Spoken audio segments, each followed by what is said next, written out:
Mengumumkan ketibaan kedua-dua mempelai dan peranakan masuk di Dewan Faira di Viva Mall. Sungguh indah majlis perkahwinan Marisa Sabrina, Maria Gonzalez El Clasico Bon Voyage Estefan Por Favor bersama pengantin lelakinya yang bernama Azli. Cantik, manis, tampan, bergaya, mengenakan songkek mengingatkan saya pada waktu hari raya hari itu. Oh ya? Hari tu balik raya? Balik mana? Saya balik di Ipoh Perak, Fetri. Oh, saya pun balik Ipoh juga.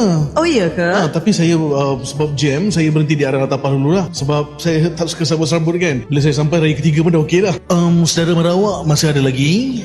Demo ada lagi. Tapi itulah, kami dah meninggal, Fetri. Yalah, zaman sekarang ni banyak penyakit. Mencari penyakit di tepi longkang. Ni wedding aku lah. Kenapa korang overshadow ni? Korang joy killer tu.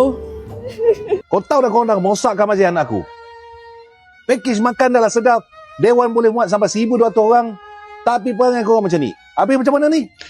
Maafkan di atas kekilafan kami, Uncle. Izinkan saya menggantikan kesilapan kami dengan sebuah persembahan ya. The girl them skill out, chick. Thunderpal, some give it up, some give it up, some give.